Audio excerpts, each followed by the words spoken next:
Hello, this video is about doing a community cafe.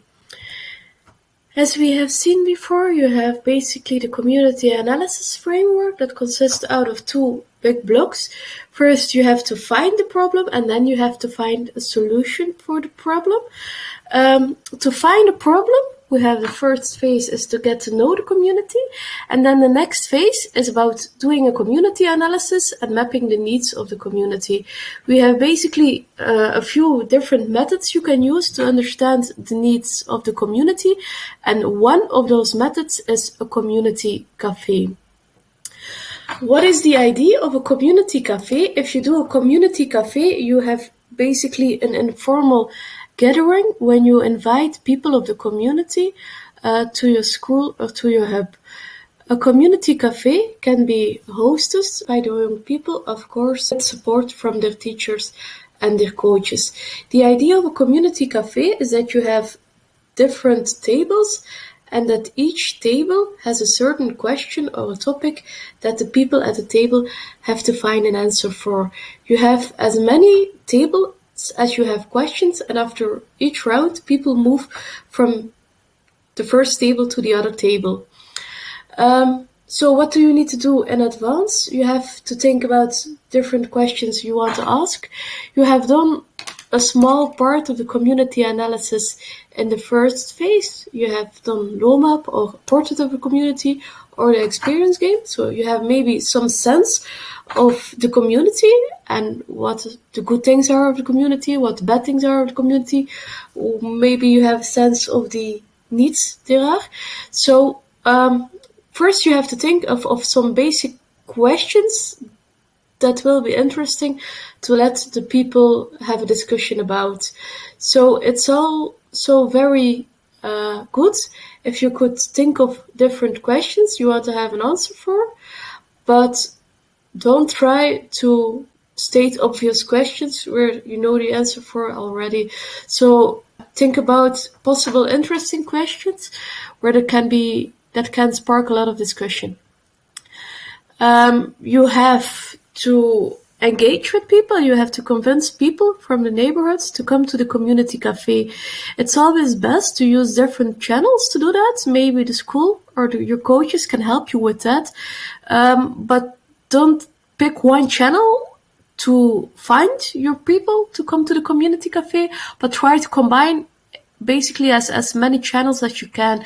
So maybe you can post on a Facebook group, and then you can maybe make a walk to the streets around school or hub to try to convince people to come to the community cafe, but use different channels. It's important that the community cafe is an informal gathering, so try to make it a cozy room, offer some drinks and bites, make some pictures, put on some music and stuff like that. If you do a community cafe, if it's offline, so if you have a physical place where you actually bring people to talk together, the idea of a community cafe is that you have basically one table with some kind of paper tablecloths and markers, and that you write down your question in advance on the table, and that each group just writes its answers on the tablecloths directly. So when the first group moves to another table and new members of the community come to the table, they can read the answers of the previous group and continue to work further on them.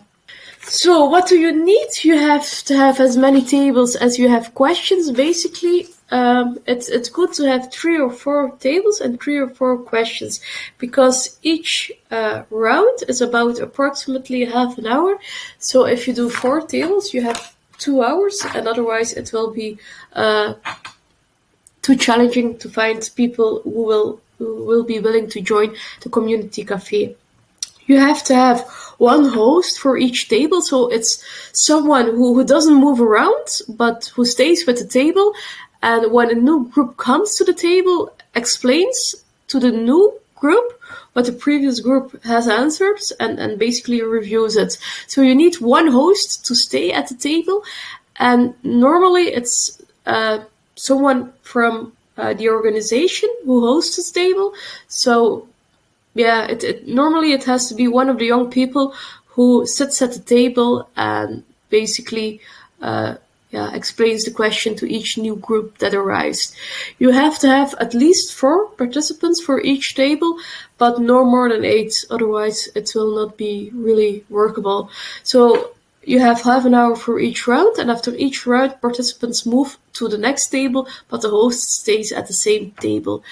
At the last round, so basically after 3 or 4 rounds, the host tries to synthesize all the answers for all the respondents, so all the people know what the groups after them did with their answers. You can use stickers to vote. So basically, if you have a question like what are you missing in the community, or which shop would you like to have in the community, then you will see that you have a few answers, and maybe you have maybe 10 different ideas for shops. And then you can give stickers to each participant, and you can ask them to vote. So that way you get a sense of which ideas are more prominent than other ideas. You can use some variations and some tips. If you think it's too challenging to let young people host a table, you can always ask participants to host a table. That way you have someone of the community host the table, but you have to be aware that it can be quite tricky to do that. So yeah, try to think about which is best suited, either someone of the community or one of the young people. If it is too tricky, you can always use someone from the school or a coach or someone from the hub and ask them to host a table. You basically need 3 to 4 people to host the tables. It's always wise to use materials from previous phases, so it can be quite nice to people of the community to see what you have done so far. So maybe you can start a community cafe with a brief presentation of what you have learned during the first phase of community analysis, or you can maybe just show some pictures or stuff like that. It can be wise to gather data from the participants. When people are willing to come to the community cafe and give their opinion during 2 hours, it's safe to assume that they are quite enthusiastic about the project and they want to contribute even further. So if you come to other phases of the community analysis or other elements of the Speed You Up project, it can be interesting for the hub or the school or the organization to have basically a small database of people from the community who are already engaged with the project and who you can contact again if you need people of the community to participate again. So it is also wise to look for variations from community cafe. In some neighborhoods, it's more feasible to do maybe a coffee afternoon or do something in the evening or stuff like that. So you have to find what is a good match between your organization and the community you are located in. A tool that can be really fun to use is Mentimeter. Mentimeter is a digital tool, but it's a nice tool to use for an offline event. When I go to Mentimeter, now I have created 2 slides. So I have just asked the question, what do you like about the neighborhoods? And then you see that you have a code at the top of the slides. This question is a word cloud, and when they use their smartphone and go to Mentimeter, they are asked to fill in 3 words. That is an answer to the question here, what do you like about the neighborhoods? So I have done this, and just to show, you get at the end, when everyone goes to the code and fills in some answer, you get a word cloud. That can be interesting to combine with a community cafe. You can also use different kind of questions with Mentimeter. So this is not a word cloud, but a multiple choice. When people go to this question, they are asked to vote for what they like best about their neighborhoods. And then, now I only filled it in with my smartphone, but at the end you will see that you have a slide that is an overview of all the people who went to Mentimeter with their smartphone. So, of course, doing a community analysis can be quite challenging during Corona times. So we have 2 suggestions on how you can do a community cafe or something like that in an online setting. So one thing that you can do is use two tools together to have the feeling of a community cafe, but online. So you can use Zoom. I assume that you know Zoom. Zoom is a kind of tool to have an online meeting. But in the free version, you should also be able to use breakout rooms. When you do breakout rooms, you create small groups within a larger group, and the smaller groups are able to have a discussion quite similar to the tables of an offline community cafe. I think it's best to use Zoom to have the conversation, and everyone can work together in a Miro. So you just go there and you can create a free account, and then you share the link from Miro with all the participants. When the participants go to the Miro board, you will see all the mouses of the different people. And here I create some kind of board that has to represent an online community cafe. So I basically have 4 tables. So table 1, table 2, table 3, and table 4. And first I will ask 4 people, let's say, to go to a breakout room and work on question 1. I have 4 people in another breakout room working on question 2. And then, you ask people to think about the question. And in Miro, it's quite handy that you can use some kind of online post-its. So basically, I can ask all my participants to write down their answers on post-its.